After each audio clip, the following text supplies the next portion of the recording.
Good morning, good afternoon, and good evening, depending on where in the world you're tuning in from. My name is Saya, and welcome to my apartment.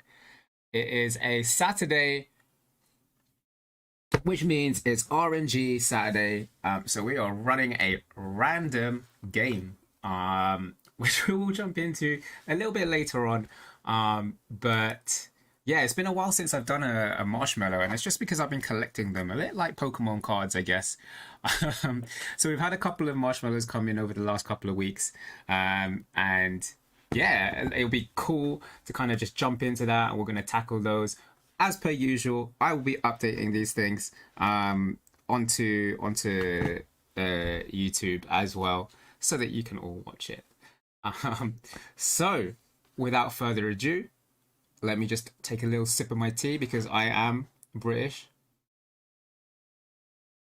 Um, yeah, actually, before we jump into that, if you've been keeping up with uh, my Twitter account, I recently participated in a Call of Duty tournament, which was so much fun. We got our ass kicked. We got our ass handed to us pretty much in every game. Well, we didn't win. We came like top three, me and my team, which is good. Not enough to get points in the league though, but we might have another go on Friday to see how it is. But it was a really cool experience, and I think it's something that we might be doing kind of going forward. We might look into hosting these ourselves with I guess me and a couple of other people.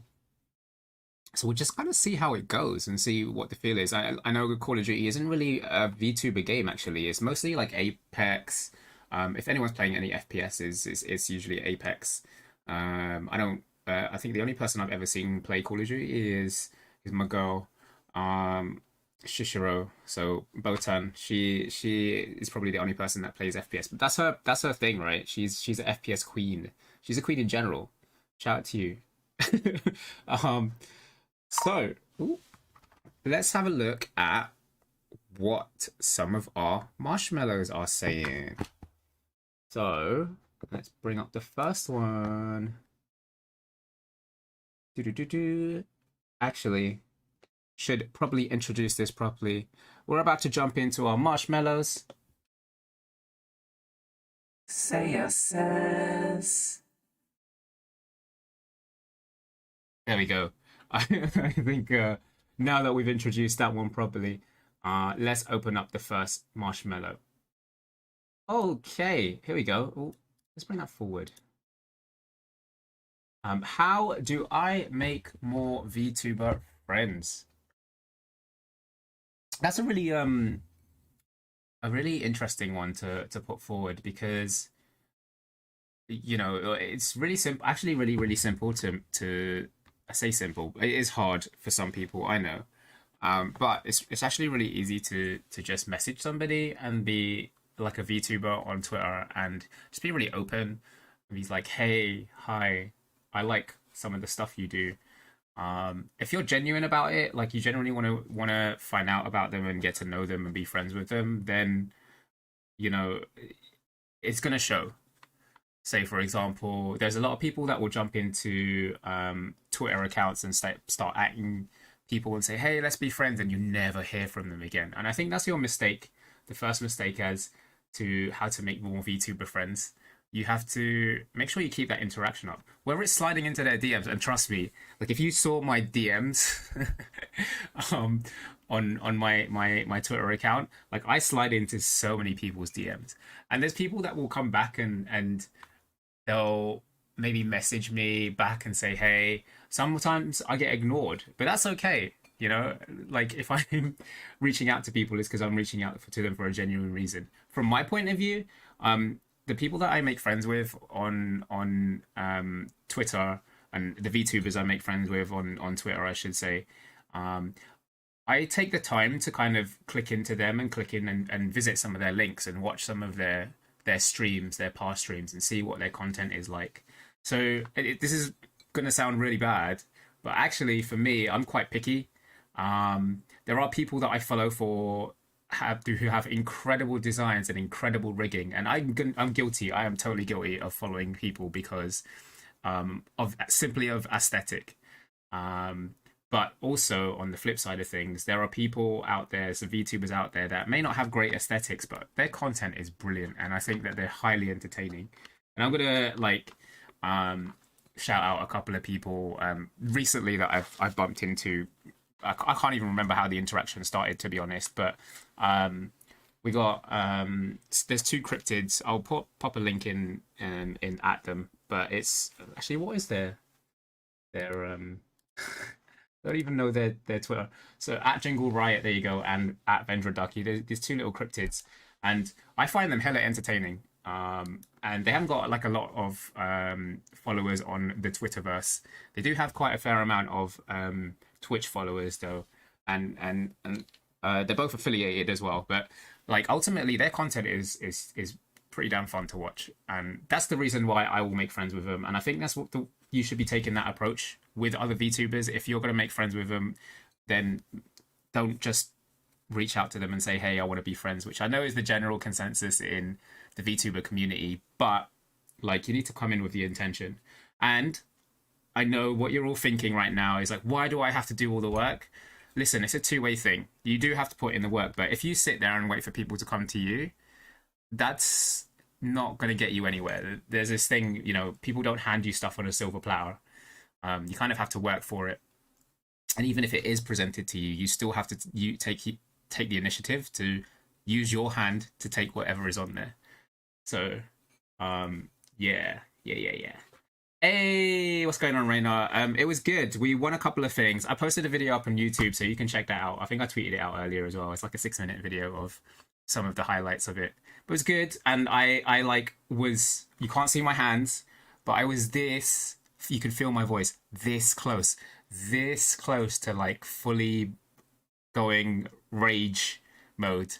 There was a section that like I nearly lost my shit. It was funny. I have noticed as well though that I say oh shit a lot. So maybe the next time I play the next time I play an FPS game, we'll have like an oh shit counter. Right. Yeah. Just definitely give it a watch. Okay, so now that we got this marshmallow, let's have a look at the second marshmallow. Basically, TLDR, if you want to make more VTuber friends, reach out to them and actually contact them, speak to them. Okay, marshmallow number 2. Here we go. What is your favorite and most hated movie? Ooh, I should have prepped for this actually. I do like a lot of movies, to be honest. I went for a phase of watching loads of like Asian horrors and stuff, and so I have like loads of them that I really like. I think if I'm gonna this is tough. If I'm gonna say that there's a movie that I love, like of all my favorite movie of all time, maybe, I don't know. Yes. I would say Battle Royale. It's an old movie. It's, if anyone's played Danganronpa, which I have, I'm a huge fan of the Danganronpa series. It's basically that. They send a bunch of kids. They send a bunch of kids into a school bus, basically drug them, and then throw them on an island, and then they have to kill each other, and it's like the last person survives wins. So it's such a cool movie. It's so violent. Love it. Really crappy effects. It is something that is probably one of my favorite movies of all time. But also, coming in a close second is an animated movie. It's actually quite a recent one. If anyone's seen it, it's called Silent Voice. Yo, that anime movie feature thing. Like I love like Ghibli stuff, of course, everybody does, but this one really got to me. Like it got to me in terms of like an emotional standpoint, because it really kind of touches a few nerves in terms of mental health struggles, anxiety, dealing with people that are deaf as well. It was such an eye opener of a beautiful movie. Like if you've ever seen Your Name, I would say it's like in that same kind of vibe. But Silent Voice is such a cool movie. Probably those two would be my favorites. And then my least favorites or most hated movies. So I said I liked horrors before. There is a horror movie that I just did not like. Um, and it would probably be uh, it's a Korean horror movie called The Doll Master. I think they remade it, but there's this thing. It's not scary per se. I just I just have this thing about like porcelain dolls. They creep me the f out. Like there's something about porcelain dolls. Like why do porcelain dolls exist? Um, and yeah, they're just creepy. I can't. I had a friend. I still have a friend. That's such a bad thing to say. I have a friend who has a room just full of them, and I can't walk into that room because it freaks me out. I can't. It's so scary. Like it's just really chilling. So that's it. That's what it is. It's called The Doll Master. It's not even a scary movie. It's supposed to be a scary movie. It's just dolls. Like they and not dolls in general. Like Barbie dolls are fine, you know. When they don't look realistic, and I guess they don't even look realistic when they're made out of like porcelain. But it's just maybe it's the smooth skin. Maybe I don't know what it is. It's just dolls creep me the hell out, and mannequins creep me the hell out as well. There's something about faceless things. They're not even faceless. I just can't explain it. They just creep me the hell out. Just dolls in general and mannequins are just not a thing for me. Please, no, bye. Yeah, I had one locked. You had one locked in your pantry and it was horrific. Yo, what? That I have no words. Number one, like, why? And for what reason? Why would you keep a mannequin in a pantry? Why would anyone do that? Why is there one? Oh, okay. That Dad thought it was a good idea. You know what? That is sounds like something I would do if I wasn't scared of. Okay. Wait, hold on. Let me rewind. I'm not scared of them. If I wasn't, if I wasn't unnerved by them, I'd probably do the same thing just for the lols. It's a funny story, and it's not really funny in hindsight, but it is funny in hindsight. So I have a little sister. When she was younger, I used to tell her about well, when she never really liked ketchup, and the reason she didn't like ketchup was because I always told her it was blood, and I was dipping my chips or fries, I should say, for the US guys. I was dipping my fries in ketchup, saying that I was eating blood and fries, and it freaked her the hell out. And now, to this day, she will never eat ketchup, but she'll have barbecue sauce. Like that's fine, but ketchup is a no-no. And like, even though she knows it's not blood, it is just tomato sauce. Like she just can't. She's fully traumatized. It's hilarious, but also it's really bad. The worst brother in the world, but also hilarious. Anyway, yeah, that was it. That was it. It reminds me though, actually, of another movie that I watched when I was far too young, but I think I was trying to stay up late and being sneaky and watching the TV whilst my parents were asleep, and I ended up watching the Japanese version of The Ring, and that scarred me for life. I couldn't watch it for a while. One time, I told my brother he could die from not showering because his body can't live without the germs it it makes, and thought he'd shower more, but instead he didn't shower for no joke a whole year. Oh my god! I feel like as I feel like as a sibling, you're supposed to talk trash and get them to believe something stupid. It's obligatory to destroy the lives of your siblings by accident, of course, for a joke, of course, but also because we're supposed to. But yeah, The Ring really freaked me out. I think it was like because I haven't seen the Western version of The Ring, or is that The Grudge? I'm getting them confused. I don't know. Anyway, but the Japanese version, they had this. And this is how much it scarred me. There's a moment where like they take photos, and it distorts their faces in the photos, and that's still ingrained in my head. And then that last moment where she comes out of the well, um, and out of the TV. Oh my god, that like I, I couldn't sleep for a couple of days because it was so scary. And like I was young, but even still, ooh, not for me.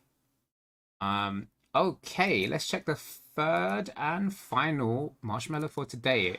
There's only three marshmallows because the last one has a buttload of questions. Here we go. I'll move it upwards for you. So let's have a look at marshmallow number three. So question number one from this person is, why did you start? Why did you decide to start as a VTuber? Um, so I have talked about this a little bit before, but I started because what is a marshmallow in this context? Oh, so there's a website that you can use called Marshmallow QA for people to send in anonymous questions, and they'll come to me as a marshmallow. So you can see in the bottom of the image, there's a little marshmallow. So yeah, and it's kind of like Curious Cat, except you don't necessarily have an account. You just have to have an account. You just need to have a Twitter account.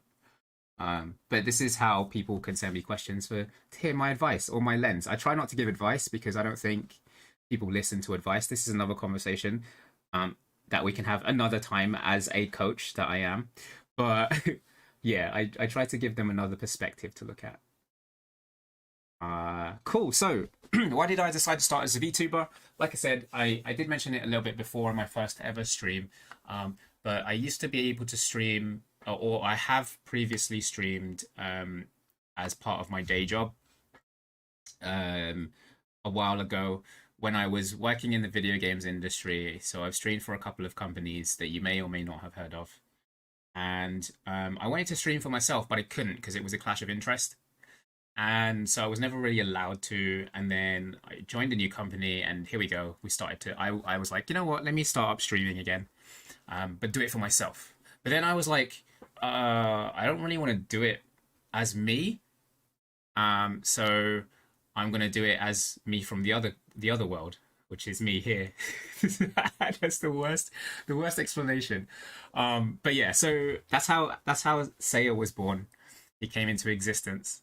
And it's given me a fresh start. So I've got brand new audience to work towards. It is a brand new brand, so it is a pain in the butt. What starting again from the beginning when I have like X amount of followers that I can reach out to and use them for my brand if I needed to. But you know what? I like this. I like starting again, and it's fun because if I hadn't started from the beginning, I probably wouldn't have found some of the cool guys that are watching, like you two.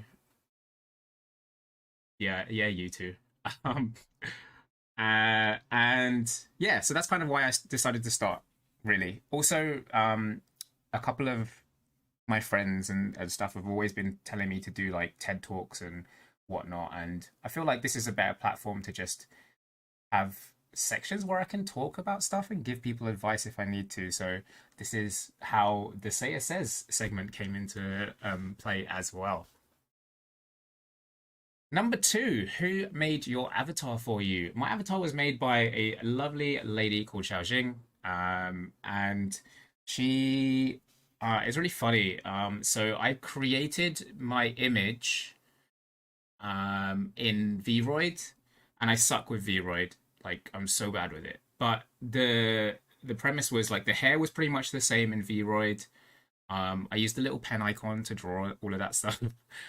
And then I used paint because I'm not an artist. Bear in mind, I can't draw for shit. I used paint to kind of come up with a concept of what the clothes would look like. And then let's have a look. You probably don't really know what I look like. So let me bring myself up. How do I drag myself again? There we go. We've gone mini. So this is me. Hello. Um, so I kind of came up with this concept. It was like a mix between sort of Korean street style meets space meets sciencey stuff. I wanted to have like a um a clean look, like a what do you call it? Um, like a scientist kind of look, just like really.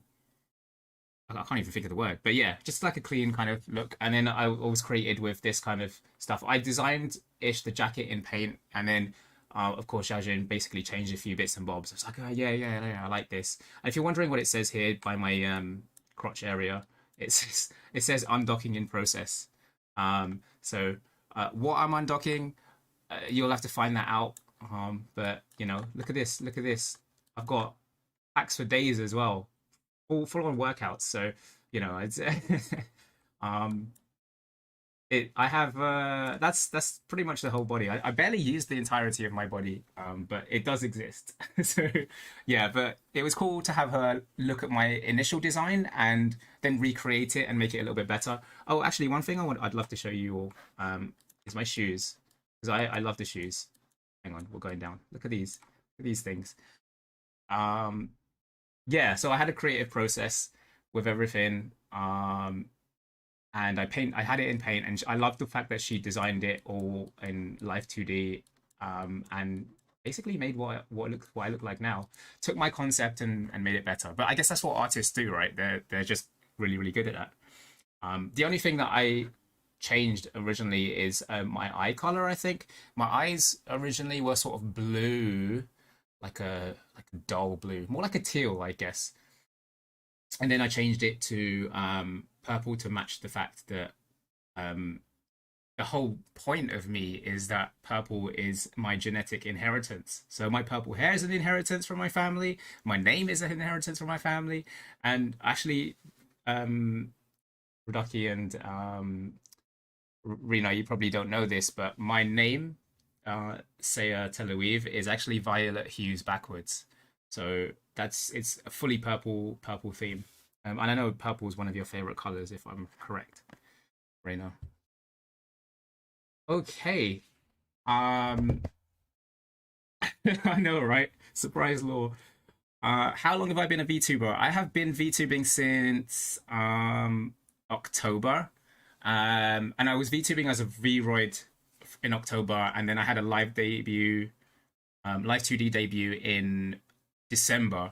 But prior to October, so from January to October, I was hovering around uh, the Reddit, the virtual YouTuber Reddit, hovering around like Hololive Reddits, hovering around the VTuber community, just lurking is the key word. Um, oh, hey Marina, sorry. Yeah, it's good to have you back in the streams. But yeah, I've been lurking around that because I just wanted to do a little bit more research about the VTubing community, and I found a few things about the VTubing community that I liked and also didn't like. But I felt like I needed to do a lot more research into it, and I found so much information. I was a bit overwhelmed at the start. I didn't really know how to start, and I decided to go against the norm of just coming in, like focusing on the brand on Twitter, and then coming in with your debut stream as your first stream. So for me, I was just like, I'm going to build content first and then have a debut stream. And so I built the content with just a Vroid.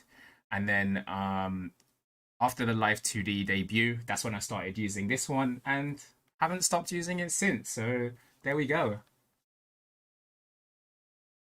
Number 4, do you think VTubers are overrated or underrated, and why? That's a real good question. I think at the end of this month, I'm going to cover this, I think, like in depth with a couple of, I'm hoping, some VTubers and some traditional streamers. So I'm going to record some offline content, but that's for later. We can talk about that another time. But for now, I wouldn't say that VTubers are overrated or underrated. I would say right now though that VTubers are as saturated as traditional streamers. So like if you were to go onto Twitch, there is a buttload of traditional streamers with like cams, streaming games, whether it be Minecraft or Apex or whatever the case may be, or just chatting streams or art streams. There is a ridiculous amount of streamers, and it's hella saturated. And even now there are loads more VTubers coming in. Like I've been invited to a bunch of Discord servers where there's aspiring VTubers and pre-debut VTubers, and there's more and more coming every day. So I would say that definitely oversaturated. Overrated? Nah, not really, because ultimately we follow. Oh, okay, this is false. for the most part, we follow VTubers based on their personalities and the stuff that they stream, so their content. Other people, and I'm definitely one of those. Will follow them simply based off their cosmetic. Because hang on, because I'm streaming on Twitch, it's because we're shrimps, and we will totally shrimp for other VTubers, 100%. Um, but this is the one thing I would say again about VTubers is, well, I guess this kind of is kind of off the topic, but a lot of VTubers struggle because their community are VTubers, and VTubers are focused on creating their own content anyway. So yeah, it's a difficult balance. Um, Underrated, not so much. It'll be interesting to see the opinions of people that aren't in to this scene or don't know about this scene. Um, when I told one of my friends that I was a VTuber, he was just like he didn't even know what it was. He thought it was hella weird. He didn't even realize that that Saya on the screen was me, and he could hear my voice, but didn't understand why it was moving at the same time, which I thought was hilarious. Um, so yeah, it'll be interesting to see what they think of VTubers in general. All right, question number 5: Is off-brand anime hentai off-brand anime hentai? Is off-brand hentai just porn, or is it something more? Uh, Hentai is hentai. Porn. I think it is porn, 100%, but it's an art form. Like who am I to judge people for their art form? I am not an art connoisseur. I can go to a museum, like the Tate Modern Museum in London, for example, stare at an image that might have four squares on it, and people can feel stuff from it, get emotional attachments to that painting or whatever it is, and I can look at it and go, ah, it's just a bunch of squares, you know. Um, Art in general is subjective, and whether some people see hentai as porn or whether they see it as an art form will be entirely up to them. Obviously, I know there's some stuff that's been kicking off in the VTuber community about questionable material regarding designs, and you know that I'm not about that life, but I'm not gonna be sit here and judge. Like, if anyone's gonna sit here and judge, the only people that need to sit here and judge are the people that like, um, I guess if there is a law against it, they're the only ones that can sit here and judge about the particular design choices and the way that they go with them. But hey, if it's not illegal, then like, who are we to judge, really? And question number 6: What is the best game for 2020? Mm, I would tell you now that Cyberpunk is probably not the best game of 2020. I'm still struggling to go through it just based on the fact that there's so much to do, and also it's a little bit slow, and also all the missions are the same, and also it's a little bit broken still, and also yeah, I haven't got enough. Also, it's definitely not Cyberpunk. I really enjoyed playing through Spider-Man, the Miles Morales one on the PlayStation. That was hella cool. Also, I'm a little bit biased because I'm a Spider-Man fan, but I did really love it. The story, albeit short, the story was great. A little bit predictable, but ultimately really good. And if we want to class the remaster as a 2020 game, which I know it probably doesn't, then that was probably better.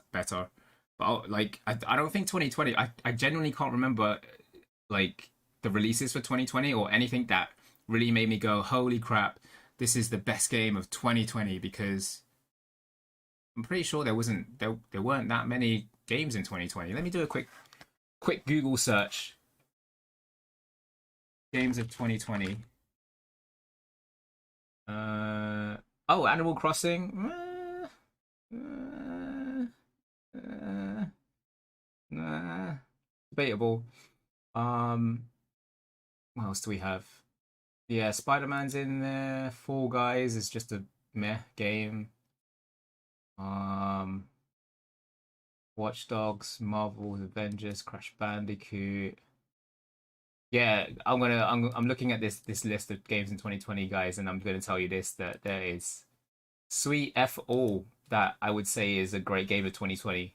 Ah, lies, lies, lies. 100% lies. Ghost of Tsushima. What a game. What a game. Beautiful environments. Ghost of Tsushima was the first game that I ever spent time in the photo mode. I never bothered to do that. I'm not a photographer, so first and foremost, it makes no sense for me to take photos. But like, why? If I'm gonna buy a game, I'm not gonna buy a game to take photos of it. Like, I'll take a screenshot of something cool that I've done. But this game, because of the environment, because of the things, the set pieces, like when you bump into other samurais, holy crap! I was just like, damn. Like there was one. I remember this one fight where there's a set piece where they're like in this like hidden garden, and all you see are cherry blossoms flying through, and they're standing against each other in the moonlight. And I'm thinking, yo, this is such a great piece, like set piece. I need to take a photo. And then I just started taking photos like constantly. And then I went through this thing on it on social media where I was tweeting out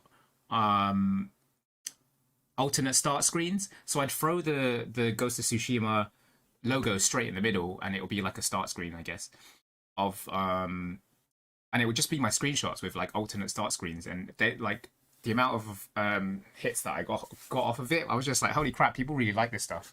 But yeah, it's such a cool game, and it's just because it's so beautiful. So yeah, Ghost of Tsushima should have been the best game of 2020 and not The Last of Us. So suck a D, suck a D. So I think those are all of the marshmallows for today. Let me just double check again to see if I've got any more. No, that is it. Cool. So that, with that being said, we can jump into our game, which is going to be, and I cannot pronounce it because I suck. Mitsurugi Kamui Hikae. Bleh, bleh, bleh. Let's let me fix that.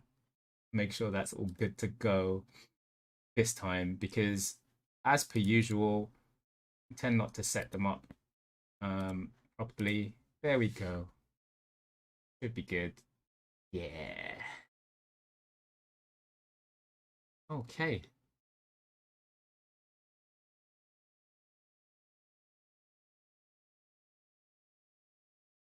Yeah.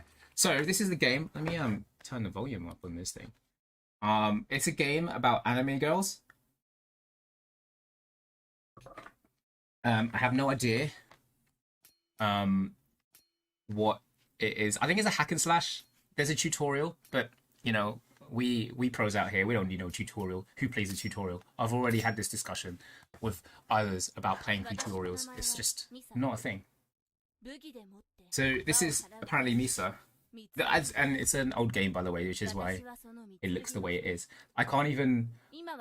I'm running it in windowed mode at 1080p, and my monitor's at 1440. I can't even up the resolution higher than 1080p. So this is how old it is. Okay, I can't even skip this. Can I skip this? Oh, there we go. We don't need no story, girl. Oh shoot, maybe we do. All right, we got this. It's definitely. I'm in my element right here. Cause hack and slash games is just a little bit of me. I don't even know the controls, but I've already figured something out. Look at that. Alright, so circle is... This is camera. Circle is like a charge. Oh, cool. Oh, shit. Wait, what's dodge? Dodge? Hang on. What does that button do? That puts a sword away. I found a dodge button. How do I take the sword back out? We good. This is gonna be so easy. I wonder why are they all wearing clown masks? Oh shoot. I say that. Every time I say something's gonna be easy, I just get wrecked. Wait, how do I roll again? Oh yeah, it's left trigger. Of course. I'm gonna charge up her sword. That is so cool. So cool. Oh wait, I just realized. I think that uses SP or something. Wait. Oh. There's a. Oh, he's bleeding. How do I make people bleed?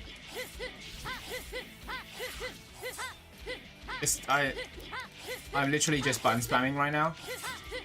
Apparently this game's terrible, and I can see why, because right now I've not been doing anything except pushing square and triangle. I'm just like cycling between the two. Is this it? It's just constantly waves? Oh shoot. Yeah, I'm gonna have to remember to dodge. Oh, cool. What's 10 lives? I just need to know how to do like specials. Oh, okay. I think there's a way that she absorbs stuff after killing them. Maybe I should have done the tutorial. I don't know. Oh, I did some weird... Oh, I see. If they're like glowing red, I think I can like take their blood or something?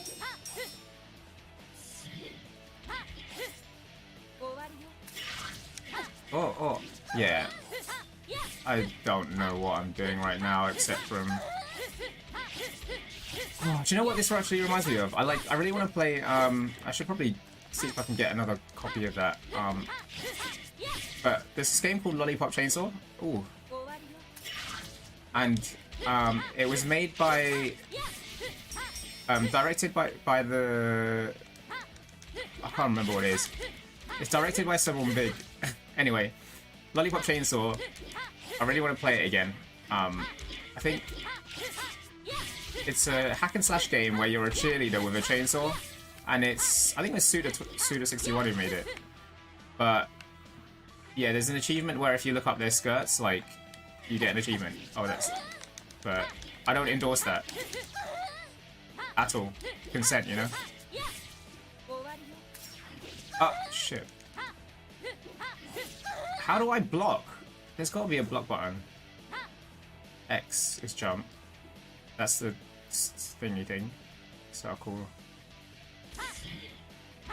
I think I don't think I could block. I think it's just a case of just killing people.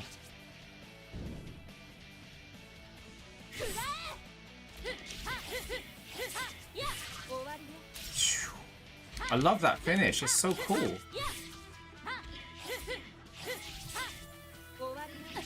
Oh shit. Die. I've got like... Oh, hang on. What happens if I get all the... There's like feathers or something in the top left? I want to know what happens if I hit all of them. Bro.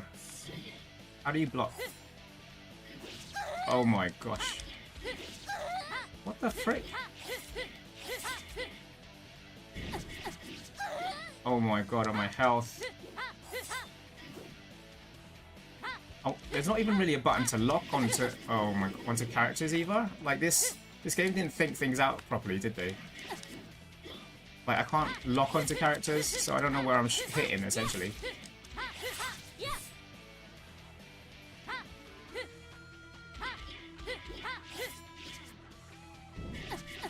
Oh my god, my health. Alright, I've got to stop trying to absorb that guy's blood.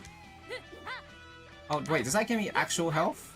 This game should probably... Oh, it does give you a tutorial. I just skipped it. I was gonna say... Is it literally just wave after wave of like this crap? This is the worst game ever. There is no gameplay in this. Sorry, story, anything, whatever. This game is terrible.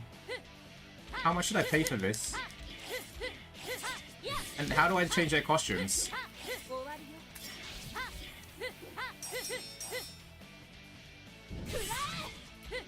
You died.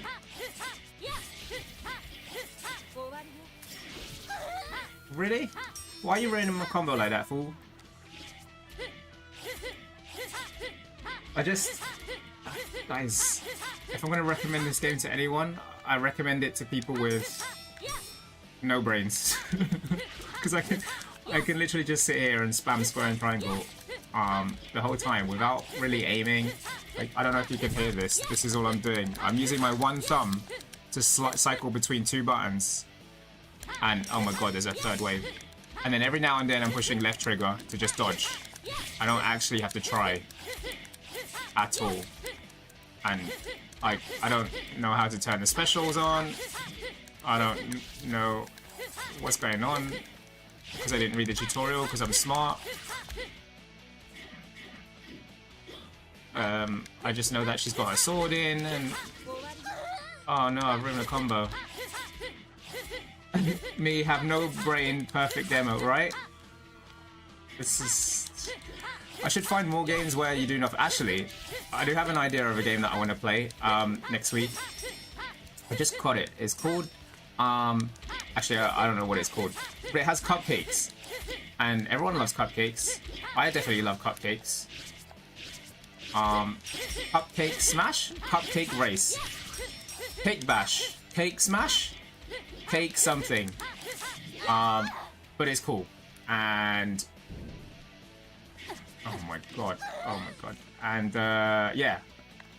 I'm looking forward to playing it. Wow, can you... Red guy? Oh, I just realized it makes my... When I do that, my sword doesn't glow red anymore. I wonder why. Yeah, anyway, there's that, and also King of Crabs. King of Crabs is cool. I really want to play that game as well. Maybe I'll split next Saturday to split between the two games of King of Crabs and... Because King of Crabs is quite a short game. It's a little bit like Slither.io, if anyone's played Slither.io. Which is like the game where you eat each other as snakes. It's like Snake, but with snakes, and I think if you have to do circles around each other or something. Really, there's a fifth wave, and I still haven't really done anything. I don't know how to activate specials.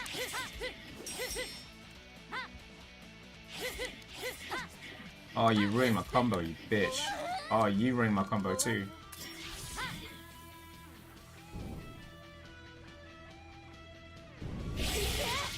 How do they let me charge like that?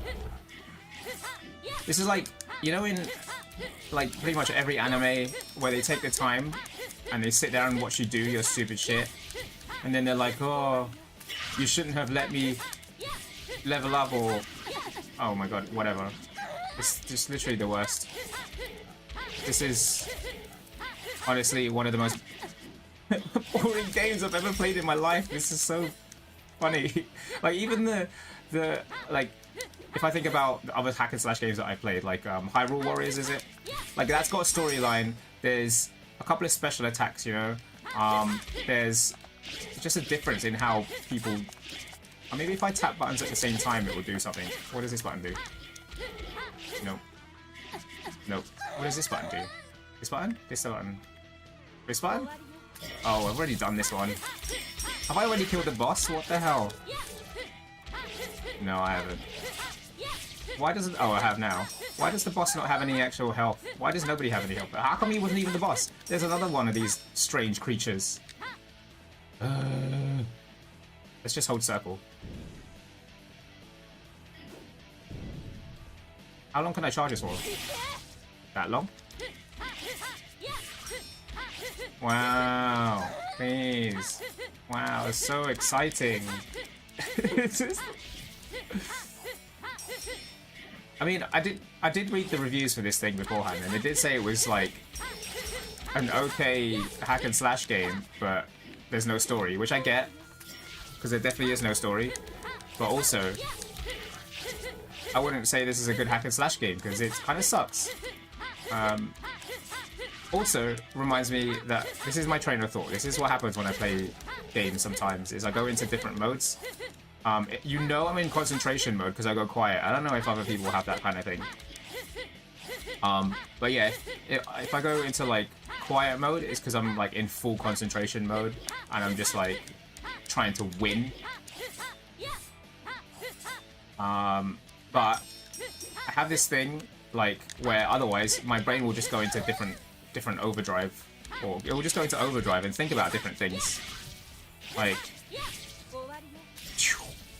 why is there still more of these red guys? First and foremost, there, it's happened again. Like, my attention has just gone all over the place. Yeah, anyway, I haven't played Genshin Impact in God knows how long, and I was going to restart it on PC because I realized the PlayStation and PC, they don't link, which is a pain in the butt. Because I started it on my PlayStation, I think, or my Xbox, I can't remember. PlayStation. Yeah, I started it on my PlayStation, and, yeah, I kind of want to play it again, and all of my friends are playing it. But I also want to start Monster Hunter again, and which I've also played on my PC. Ooh, I actually have to think about doing stuff right now. And why does the samurai have one hand?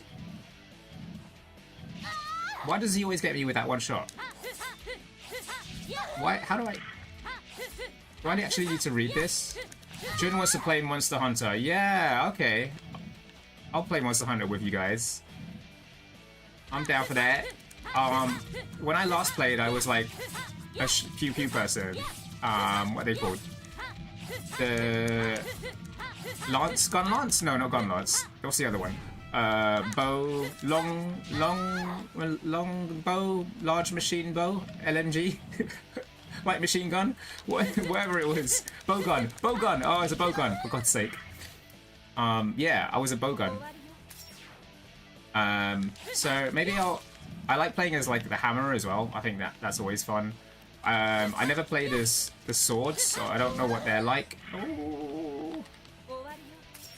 Oh, I just realized when I do that right trigger thing, it gives me health. Yeah, Interglaive was so cool. I wanted to use it, but I couldn't be bothered to think about the different insects that you had. Like, because I know some of the insects do different things. And I just like the fact that I could just buy my ammo, which is so stupid. But yeah, it was something that I liked with the bow guns. Heavy bow gun. Whatever. And yeah, I just because with the thing I hated about the other weapons is that every now and then you gotta like fix them. Oh, I died. Oh no. Oh, this game is so... Oh, upgrade. Wow. I got upgrades. Now I could win. What is this? Celestial Judgment. Holy Technique. Wow. I have no idea what any of this means. Oh, maximum attack. When enemies are bleeding, but you're... Yeah, I have no idea what this is. So, health recovery. I probably need that. We'll do this one too. Yeah, it's a pain to manage. And also, what's the other thing? What was I saying? What are they called? Whetstones. I hated having to go, like, killing the boss and then be like, by the way, BRB, you need to use a whetstone.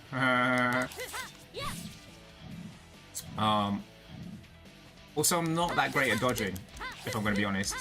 I saw that, is it Monster Hunter Rise or something? They've got this new thing where you can ride dragons, which looks cool.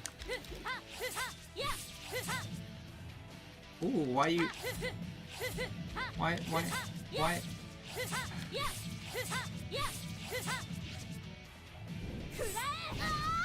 What? Shut the hell up. Yeah, it looks so cool. I think there's other new things. I can't remember. There's a whip, right? Or a grappling gun. A grappling gun? Or has that already been there? There's a grappling gun. Yeah. I think they need to introduce more weapons. I've tried like most of them. What's the one that transforms from a sword into an axe? It's like a keyblade, but it's not a keyblade. Oh shit. Anyway, yeah, that I tried as well. But I used to play with a bunch of people who used nothing solely like swords, the really long sword, like the Sephiroth sword, literally the worst. And also dual swords, and just I'm literally just pushing triangle. This is awful. This is awful. Yeah, I feel like I need to get back into that, but I'm gonna be having to start a new character, so yeah, maybe I'll boot that up. Who knows? Maybe I'll boot that up this stream, because like right now this game is le poop. It's I say that and I can't even beat the first boss. No, I can. I just have to push triangle. Here we go. I did it. Yay!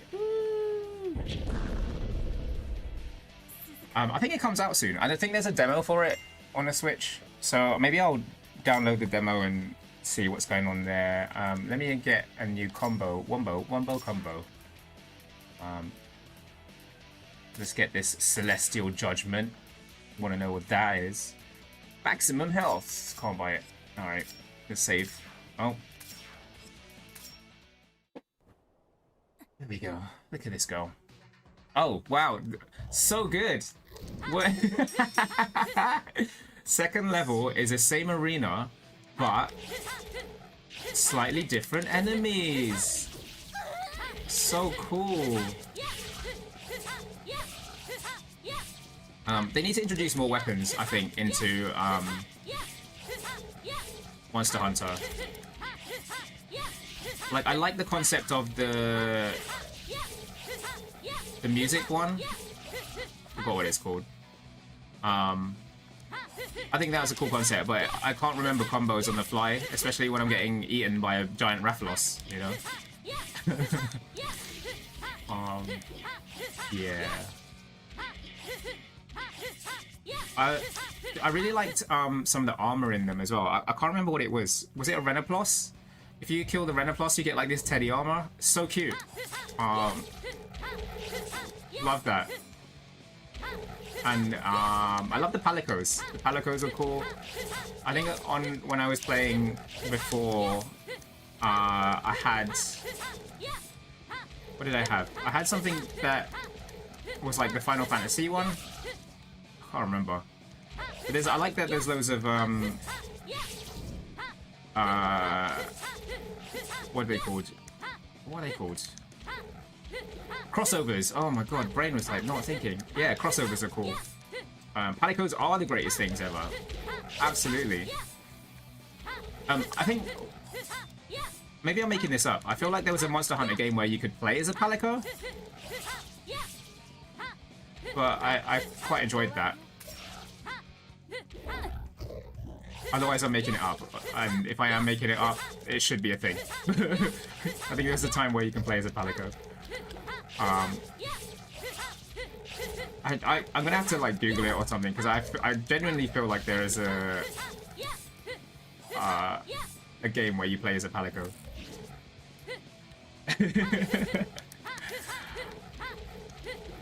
Yeah. Is it still like... Oh, it probably is. Like 4 people per team or something? I feel like it probably is. And how cool... They should do a thing now in Monster Hunter World where there's like an update where you can have like, I don't know, 6 people per team or something. Especially if you're going to throw in like multiple monsters in the game, getting attacked by them and all that rubbish. Wow. SP. Oh. Bruh, those robots. Yeah, right? Damn sick. Let's see if I can get one of them to turn around. Can you not? I need to heal. Wow, so much heals. Oh damn, do you see that? These robots have thighs for days. The VTuber community would definitely approve.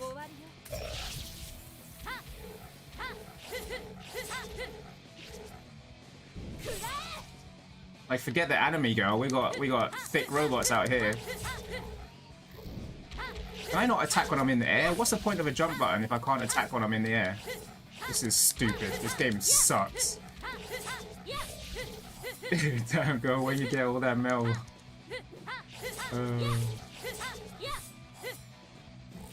Ooh, ooh. Oh damn! You see that? We've got some booty in that. And they're all wearing high heels. Look at them. These high heels.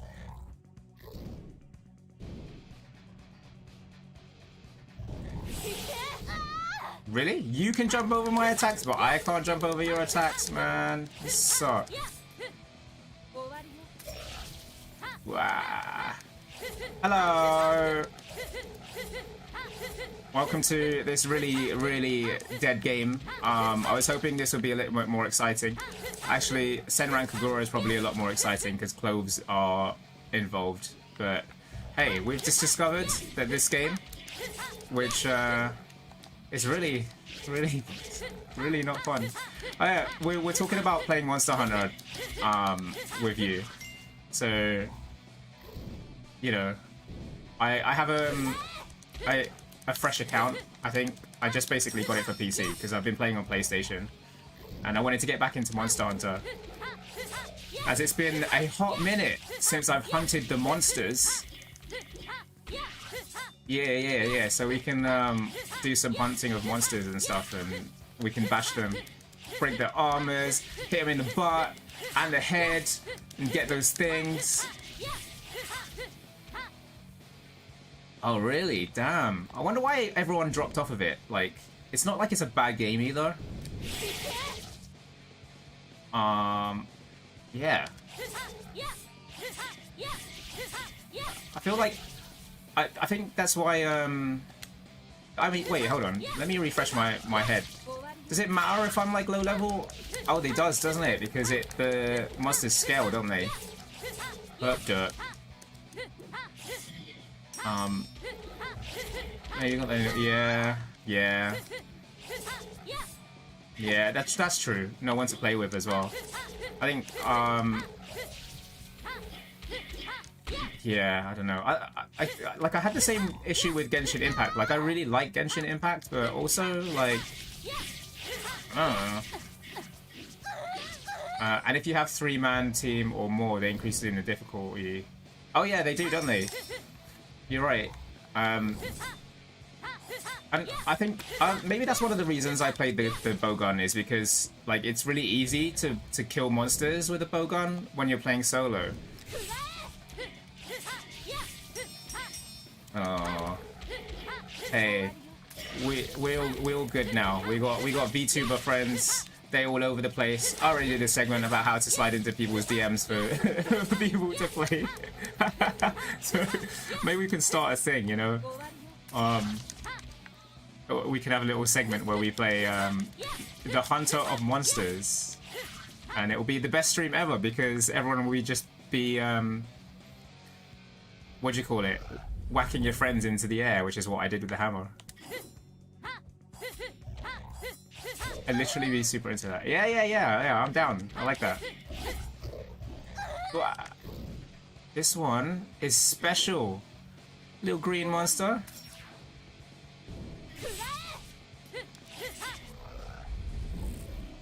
I have to confess, remember when I told you I saw your Twitter? You lied. You lied, didn't you? You definitely lied. Oh yeah, you thought I was someone else.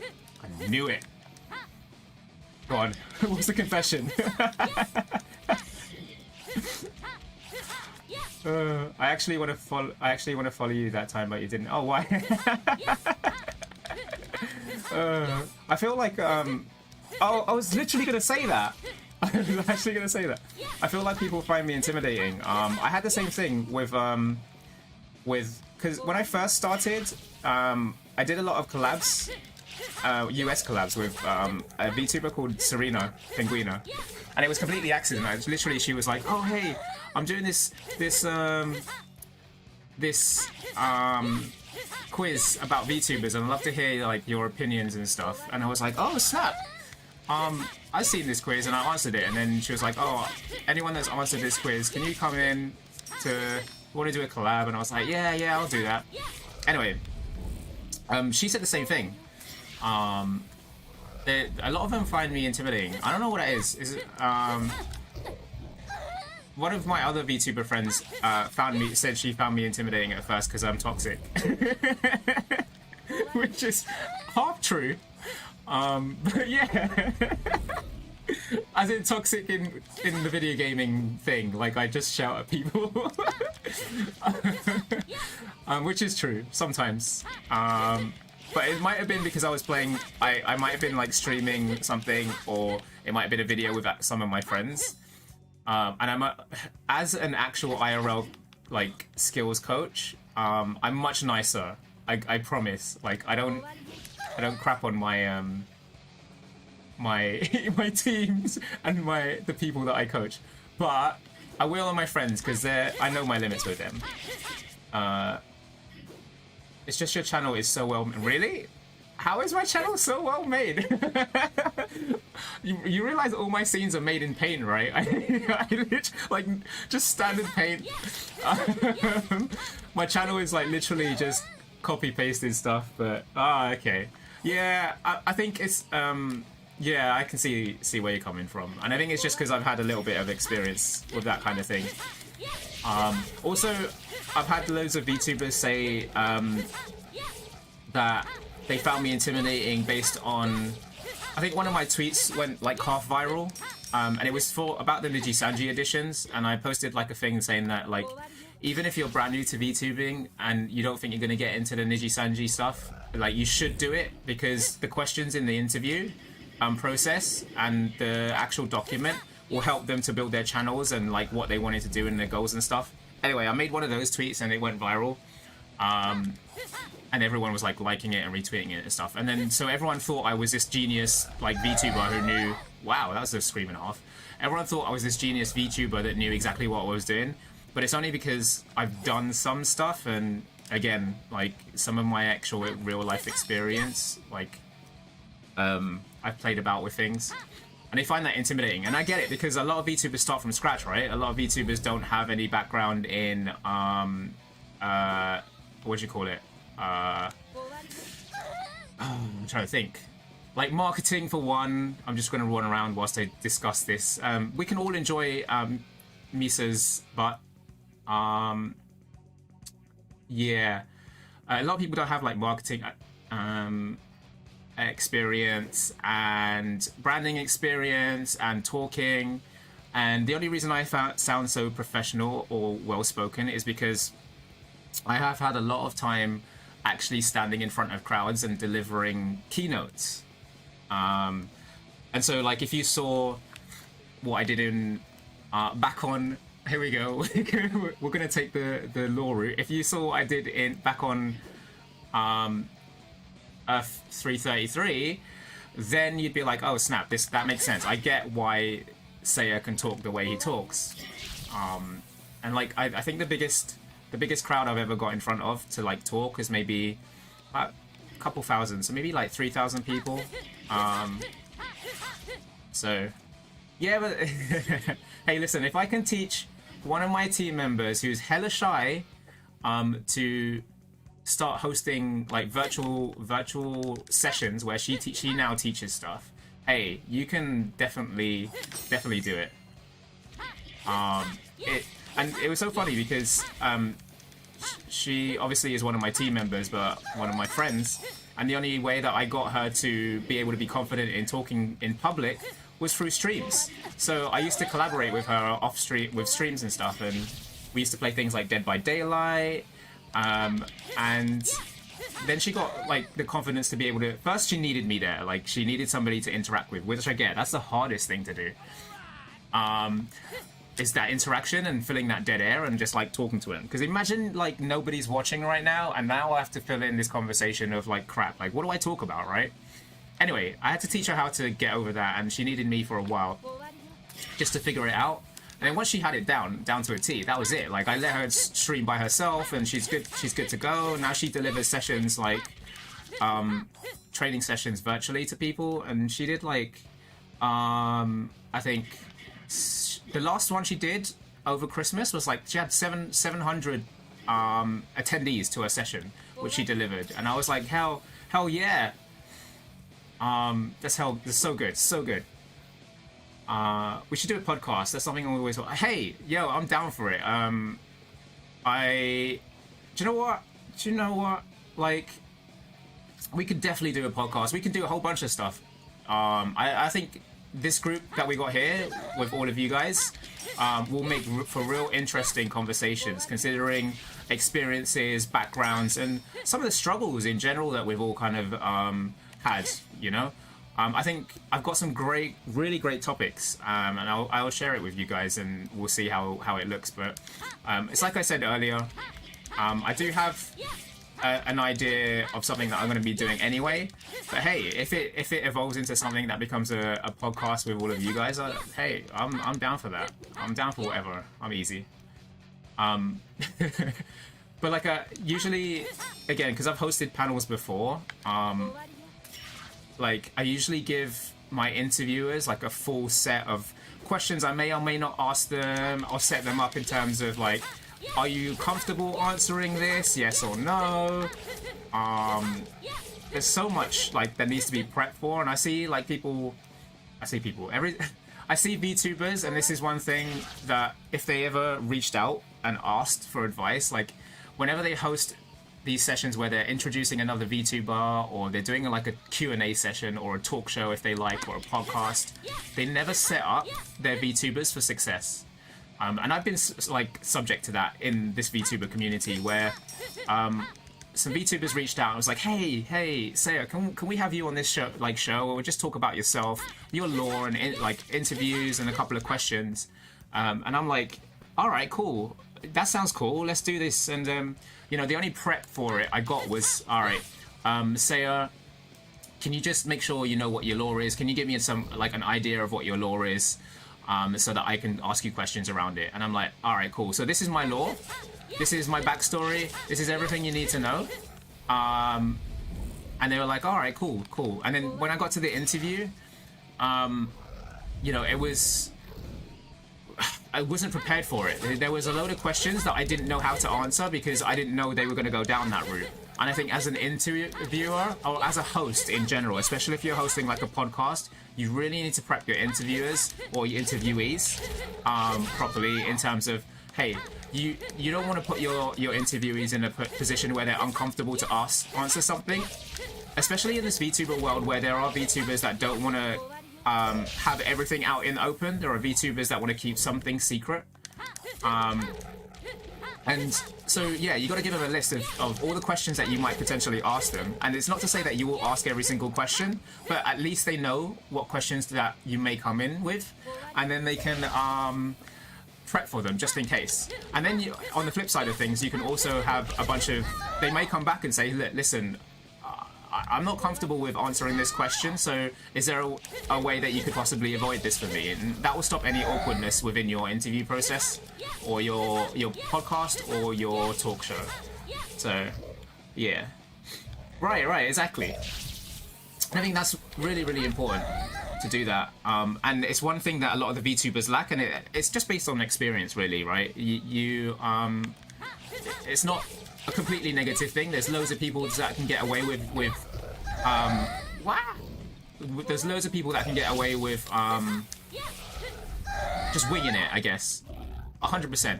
But if you look at some of the biggest interviewers, so let's take Domo for example. So Domo, like, he will 100% prep every single one of his interviewers from you know, the scenes, the questions, and we've seen it with with Artemis's interview, where he accidentally leaked some of the questions that he was giving to her, and everyone saw it, right? And like, yeah, you kind of really need to do that to provide really good content.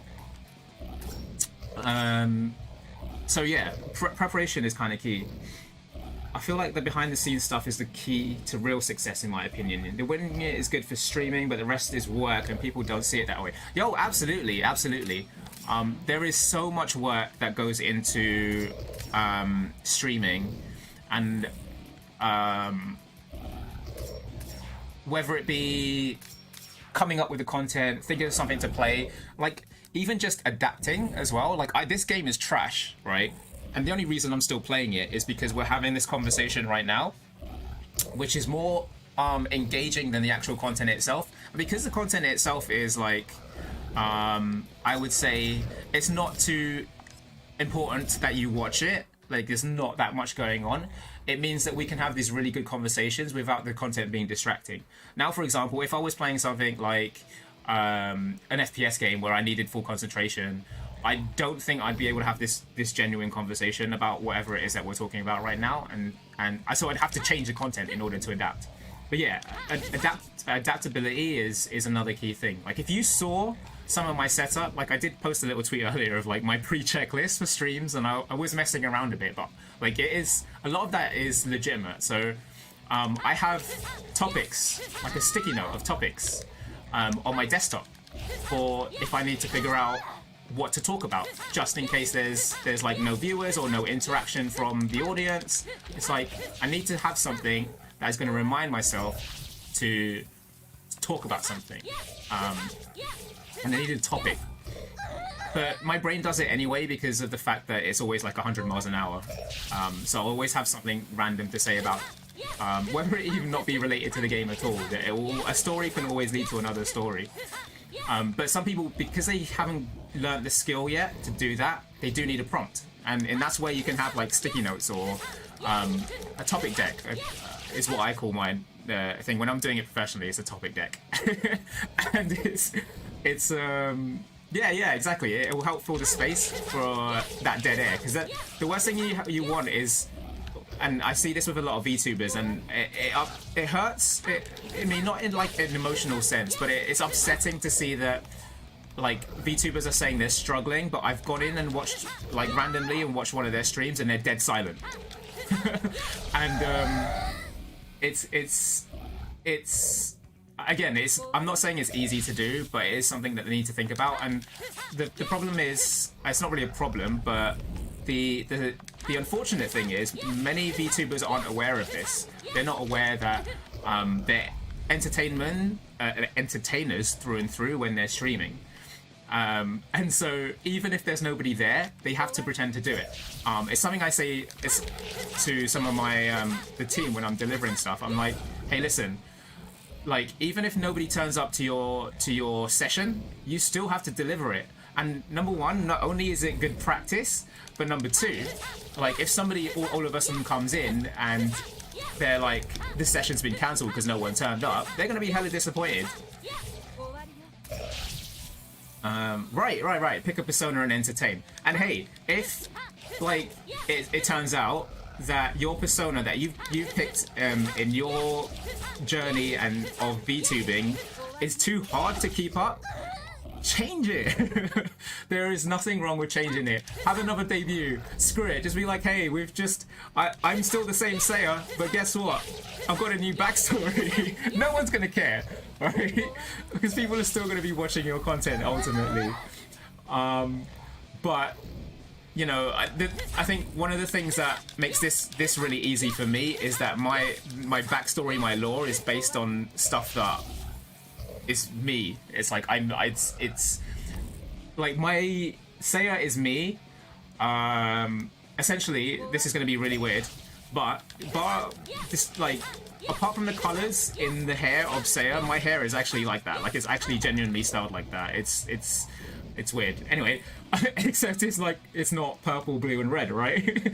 And then like the stuff that I do with the advice streams and the support that I try to give out to the community is because my alternate universe me is, again, I'm a skills coach, right? And I've also been like an esports coach before. I've been a trainer, and some of the stuff, like in terms of streaming, I understand because of the time that I spent in the video games industry. So yeah, I think I totally get people playing a character, and you know, the people that play characters successfully are great at it because they're amazing actors. And unfortunately, I'm not a great actor. If you give me a script to read out, 100% I'll read it to my fullest and I'll deliver it to my fullest as somebody that can present. But if you ask me to like act something that was way beyond my true character or my true persona, I think I'd have some difficulty doing. Like I can deviate ever so slightly, and I say we can, me, us as VTubers and human beings and cryptids, whatever we are, right? We can deviate ever so slightly from our true personality and play a character. And the only reason I say this is going to be really, I'd say it's going to be really dark, I guess, is the fact that humans are really good at lying. Okay? So, and so we can play characters if we needed to. But yeah, for the most part, it's giving those voices, doing that acting, playing the part can get strenuous for a whole bunch of people, and it can get tiring for others, right? Where for some people they can keep it up for so long. And that's the difference between true actors or true voice actors even than people that are like myself who are just good at streaming. I wouldn't even say that I'm good at streaming. I'm just good at keeping the conversation. So yeah, and again, you're gonna find it's gonna be really difficult for yourself as well if let me level this up. You're gonna find it really difficult for yourself if you A, you're not an actor, B, you're not a voice actor, but C, if you're like an introvert as well, that can make it significantly harder for you to interact with everybody.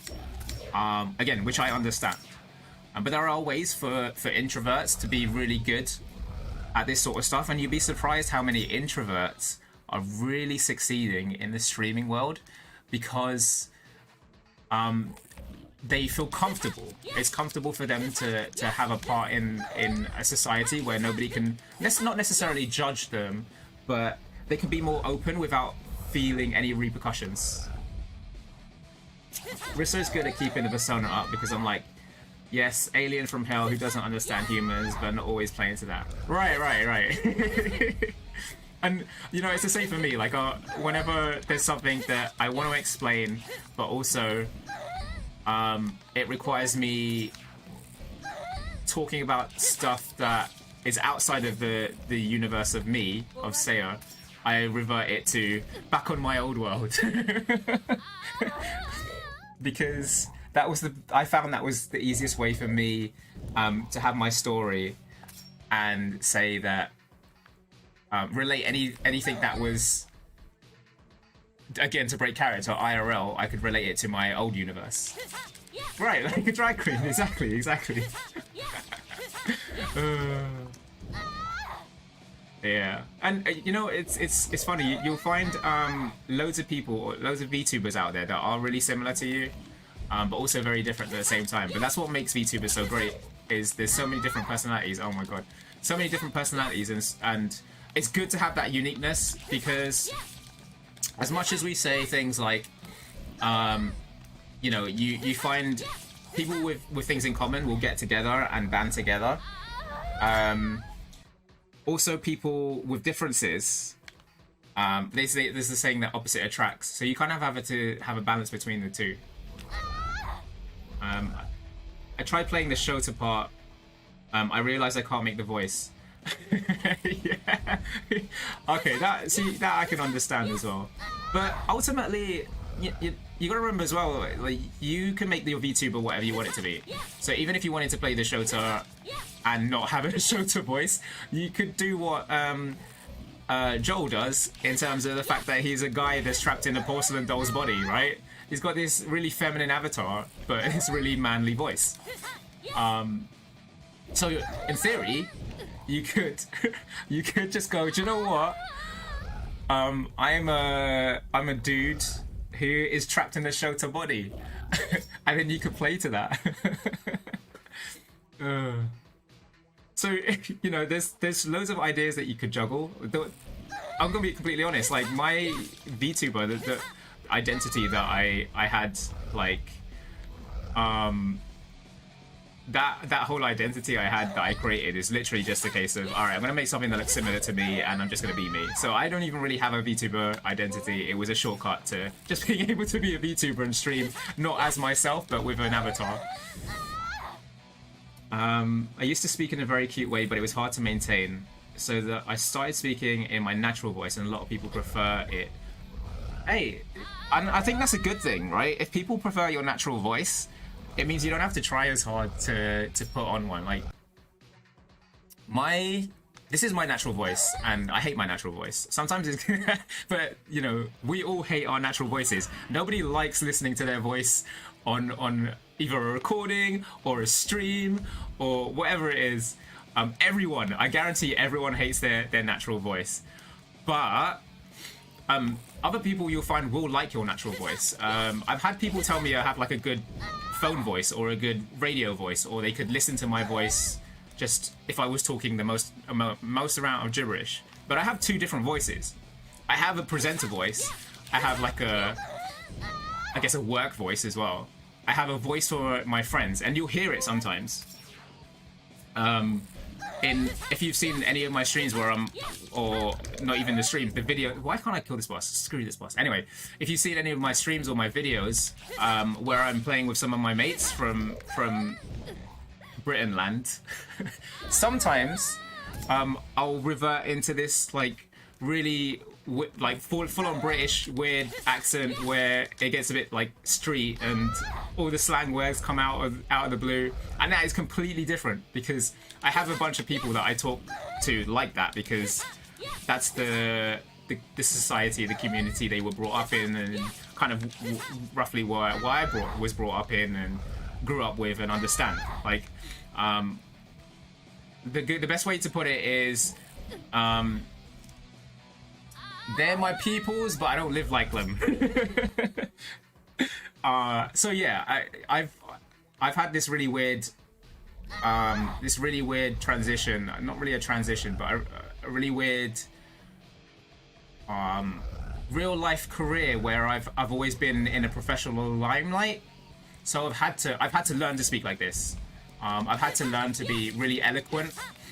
And I can. There's actually an even more eloquent version of me, where I fully talk proper. Like we're talking Harry Potter. We're talking Hermione, Emma Watson proper, with every letter being pronounced and enunciated, much bigger words, much slower. And you know, I lose the bit of the Americanized accent that I have sometimes. Which is, so there's that version as well. Oh hey, yeah, we were talking about a whole bunch of different things. Big same. I talk real street in IRL, but I have an eloquent voice when needed, right? And it's yeah, my voice is mashed up. It's like mashed potatoes. I don't know if you have that in the US. You must do. Yeah, creamy mash, right? Anyway. Do you pronunciate the U in color, as in color? I say color. Is that normal? Is that how you say color? I feel the more I say it, it sounds weird. Color.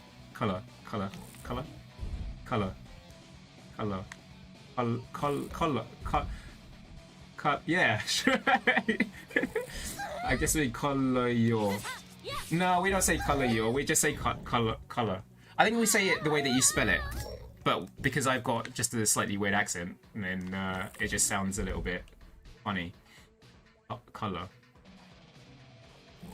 But yeah, like I was saying, my accent's a little bit messed, in the sense that I have a lot of American influences. So when I was younger, I used to play a lot of games. I don't know if anyone has ever heard of it, but I used to play this game called Guns Online, and it's like this weird FPS type game, but it was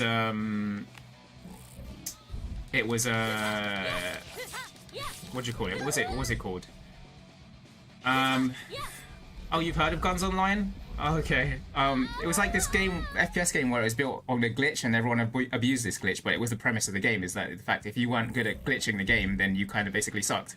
Anyway, most of the guys that I played with on Guns Online was were from the US, and so over time I picked up a couple of words, and I started saying things that were ever so slightly Americanized. and that basically gave me this really weird hybrid accent. It's not even weird. It's I kind of want Saya to review my stream and give me pointers. Hey, I'll be down to that. Listen, I've got some time tomorrow. I'll go and watch one of your VODs, and then I'll do a little review and give you some pointers. 100% I can do that. It's kind of what I used to do when I was coaching some Overwatch teams. But yeah, I had the same but with British slang because I watched so many British films. Do you still have that? Because I can lose it if I think about it. I have to be really conscious about that sort of stuff before I get rid of it. But otherwise, like, yeah, oh my god. I can't get rid of it unconsciously. It's like one of my default accents, basically, is the hybrid. I'm gonna constantly have this hybrid of American / English, which I'm okay with, because like a lot of my family speak American English anyway, so it's fine. It's not that deep. If I've recently watched it slips back. That's so funny. I love Attack the Block. It's such a good movie. Attack the Block Harry Potter edition. Right? Yeah. Oh man, what a great movie. I haven't like spoken to them for a while, but if I speak to a certain group of friends who have that like Attack the Block kind of British slang, all of a sudden I'll go straight into that mode and I can't get out of it for a while. What's your favorite line in Attack the Block? Maybe I can reenact it. You just did a 5-hour talking stream? Holy crap, dude. That's freaking amazing. Like, if you can do 5-hour talking streams, you can probably do really well just streaming in general, even if, like, there isn't an audience. Like, doing a 5-hour talking stream is hella... Go home, lock your door, play Naruto. Oh, God. Yeah, if you can do a 5-hour talking stream, dude, you probably don't need too much advice. If I'm gonna be honest with you, because not a lot of people can do that. That's hella. There's so much endurance involved in that. Like I can barely stream for like more than 2 hours. But it's a self-conscious choice because I don't want to be stuck here like streaming and then whatever. But I think I probably could, to be honest, but I just don't want to.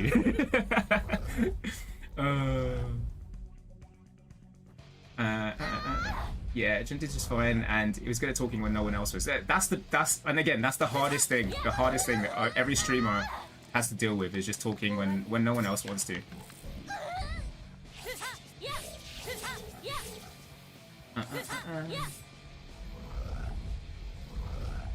Yeah, I mean, I don't. The American accent is cool. It's fine. When I went over there, I didn't like. One thing that a lot of my American friends say is that they love the